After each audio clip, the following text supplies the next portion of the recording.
जो हमारे साथ या बुजुर्ग लोग जो हमारे साथ इतनी तादाद के अंदर जुड़ रहे हैं कि आप अंदाजा नहीं लगा सकते हैं।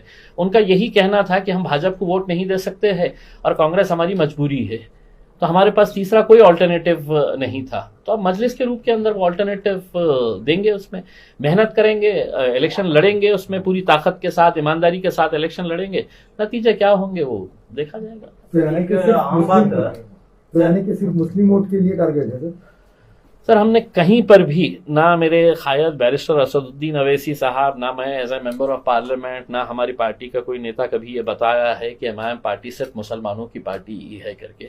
ये अलग बात है कि हमारी पार्टी का नाम अगर उर्दू के अंदर पढ़ा जाए तो मजलिस इत्तेहादुल मुस्लिमीन नाम आता है, लेकिन आप अगर आंकड़े उठाकर अगर देखेंगे, हैदराबाद के बल्दिया के इलेक्शंस हो, कॉरपोरेशन के इलेक्शंस हो, वहां पर कितने सारे नॉन मुस्लिम्स को टिकट दिया गया और जिताया गया। हमारे औरंगाबाद के अंदर हमने कितने लोगों को टिकट्स दिए और जिताए है करके। अब धीरे धीरे लोग जुड़ते जा रहे हैं। देखिए, एक ऐसी छवि मीडिया की तरफ से बनाई गई थी, खासतौर से मैं ये साफ करना चाहूंगा कि मीडिया ने एमआईएम को एक बहू की तरह पेश कर दिया था कि मतलब ये, और कुछ तो इस तरह के थे कि इसको हमको सिर्फ आतंकी संगठन बोलना बाकी रह गया था। इस मुल्क के अंदर अगर सभी राजनीतिक पार्टियों को इलेक्शन लड़ने का अधिकार है तो उतना अधिकार हमको भी है, लेकिन हम जहां जाते हैं तो हमारे नाम से शुरुआत हो जाती है, तो ये तो सिर्फ मुसलमानों की पार्टी है, ये इस तरह का बोलते हैं। ये अगर कहीं पर भी जाते हैं तो भड़काऊ बात करते हैं। अब हम बिहार के अंदर इतनी सारी सभाएं लिए हैं, कोई एक सादी सी पुलिस की हमारे को ना तो नोटिस मिली है, ना इलेक्शन कमीशन की नोटिस मिली है। तो लोगों को ये रियलाइज हो रहा है कि एमआईएम के खिलाफ जो एक प्रोपेगेंडा चलाया जा रहा है एक सोची समझी साजिश के तहत, और इसके अंदर कांग्रेस का बहुत बड़ा हाथ है कि ये समझते थे कि ये मुसलमान वोट जो है ये हमारी जागीर है, दलितों का वोट जो है ये हमारी जागीर है, ओबीसी पिछड़े जितने भी है ये हमारी जागीर है करके। तो जब वो वोट उनके पास से खिसक रहा है तो कुछ ना कुछ किसी ना किसी के ऊपर तो ठिकड़ा फोड़ना चाहिए करके। और एक कहावत है ना कि नाच न जाने आंगन टेढ़ा, जहां पर भी वो हारते हैं तो हमारे सर पे ऊपर ठिकड़ा फोड़ डालते हैं कि हम आए थे बोल के वो हारे हैं करके। आप अंदर जाकिए, अपने देखिए अंदर आपकी गलतियां क्या है करके। सवाल भी है, असदुद्दीन अवैसी साहब हो, एमआईएम हो, इन पर कोई जो है कानूनी कार्रवाई नहीं होती या फिर इन पर कोई केसेस नहीं होते। आप एफआईआर अगर करें तो जेल जाएंगे सर हम। अगर आप एफआईआर करिए तो सही हमारे ऊपर, जेल जाएंगे मतलब क्या होगा, क्या कार्रवाई चाहते हैं? सेंट्रल गवर्नमेंट की जानिब से या भाजपा की जानिब से कोई केसेस आप रिकमेंड करिए साहब, सरकार को रिकमेंड करिएगा कि असद साहब को जेल डालिए, इम्तियाज जलील को उठाकर है तो फांसी पे लटकाइएगा करके। ये मुल्क में जो है, हमको किस बात के ऊपर आप ये बोल रहे हैं कि हमारे ऊपर कार्रवाई नहीं होती है?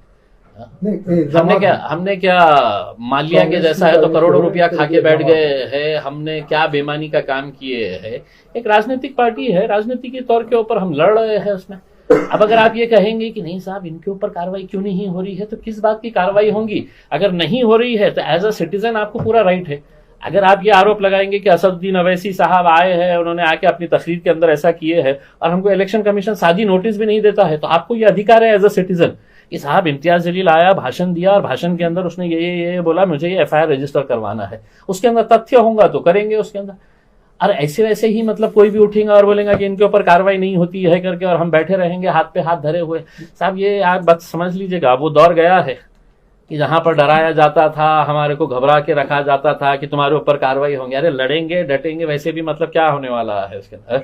मजलिस कमजोरों की जमात है ही नहीं साहब, लड़ने वालों की जमात है उसके अंदर। इंशाल्लाह पूरी ताकत के साथ लड़ेंगे। मतलब ये है कि कार्रवाई इसलिए नहीं होती है क्योंकि आप बीजेपी के बी टीम, ये कहने का मतलब ये तो साहब ये तो कैसा है, एक पढ़ा लिखा जो मुसलमान है जो हर उसके ऊपर उम्मीद ये करता है कि हर बात के ऊपर असद साहब ने ही है तो कौम की पैरवी करना चाहिए। वोट देने के लिए जब जाता है तो खुद इतना सेक्युलर हो जाता है, नहीं मुझे तो सेक्युलर पार्टी का साथ देने का है करके। तो उस वक्त है तो सेक्युलर पार्टियों का साथ देते।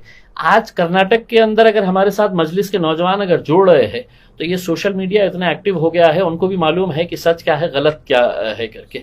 तो वो हर चीज देख के समझ कर है तो हमारे साथ जुड़ रहे हैं उसमें। अब ये है कि अगर हमारे को आपने ये कहेंगे, मेरा खुद का एग्जाम्पल मैं देता हूं कि अगर हम बीजेपी की बी टीम अगर हमारे को ये जो बार बार बोलते हैं वो अनपढ़ गवार मुसलमान बोल रहे हैं जो खुद है तो कभी वोट डालने के लिए जाते नहीं है, उनका इलेक्शन से कोई लेना देना नहीं है उसके अंदर, लेकिन उम्मीद ये करते हैं कि नहीं साहब कौम के ऊपर इशू। एमआईएम को जगह ही नहीं मिलती साहब। अगर जो सो कॉल्ड सेक्युलर पार्टीज है अगर मुसलमानों के साथ इंसाफ करते, अगर मुसलमानों को जो उनका पॉलिटिकल रिप्रेजेंटेशन होना चाहिए वो रिप्रेजेंटेशन अगर देते, तो आप खुद यहाँ के नौजवान हमको वापस करते थे और कहते थे कि साहब आपको यहाँ पर आने की जरूरत नहीं है, हमारे को ये पार्टी हमारा ख्याल रखती है, ये पार्टी हमारे नुमाइंदों को चुनाकर भेजती है। क्या ये हकीकत नहीं है कि इस मुल्क के अंदर आप पिछले 30 साल का रिकॉर्ड निकाल के देखिएगा कि हर कौम की आबादी बढ़ रही है, उसी तरह से मुसलमानों की भी आबादी बढ़ रही है।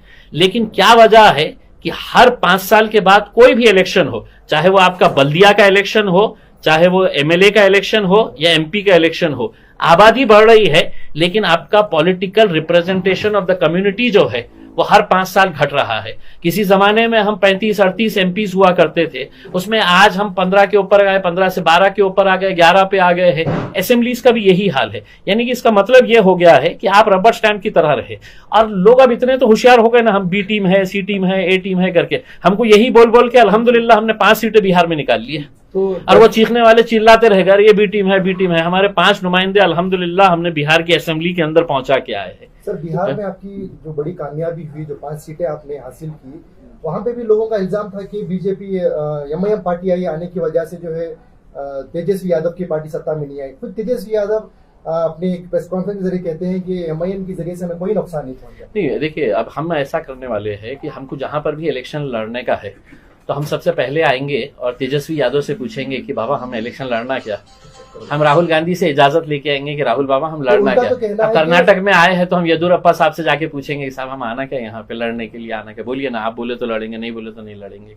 हमारी सियासी जमात है, सर हमारे कोई ना, हमारे को फेवर की जरूरत है आपकी ना, हमारी आपको मुखालिफत क्या करने का है आप करिए। हमारी सियासी जमात है, हमारी सियासी जमात का फैसला बैरिस्टर असदुद्दीन अवैसी साहब करते हैं। अब बाकी जिसको चिल्लाना है कि हमारे आने से क्या हुआ है, 70 सालों तक हमने किसको दिया है वोट? एमआईएम कभी आई थी यहाँ पर? नहीं आई थी ना। उसमें हमने औरंगाबाद में 20 साल तक लगातार है तो हमने किसको वोट देते आए थे? शिवसेना को वोट देते आए थे, वो कांग्रेस को वोट देते आए थे। जितने भी मुसलमान दलित थे कांग्रेस को वोट देते थे, शिवसेना को नहीं देते थे। लेकिन 20 साल से लगातार शिवसेना जीत के आती थी वहां पे। जब मैं खुद खड़े रहा वहां पर इलेक्शन लड़ने के लिए तो फिर कांग्रेस वाले खड़े हो गए, अरे अब तो जीत गया, बोले शिवसेना वाले आराम से जीत गए, बोले अब ये वोट काटने के लिए आ गए, इनका वोट कटेगा, शिवसेना फिर से आराम से जीत जाती, भारतीय जनता पार्टी ने इनको भेजी दी है ये जिताने के लिए। लेकिन हमने उनको बोला कि हमने 20 साल तक तुम्हारे को दिए, तुम्हारे में अब वो ताकत, हिम्मत, कुव्वत रही नहीं जीतने की, अब हम तुमको बताते हैं कि कैसा जीता जाता है करके। और अल्हम्दुलिल्लाह हम जब मैदान में उतरे तो हमने जीत के बताया उनको ये है। अब ये चीखने चिल्लाने वाले जो है ना, उनके पास कुछ भी नहीं है, तो बी टीम तुमको जो बोलना है बोलो, लेकिन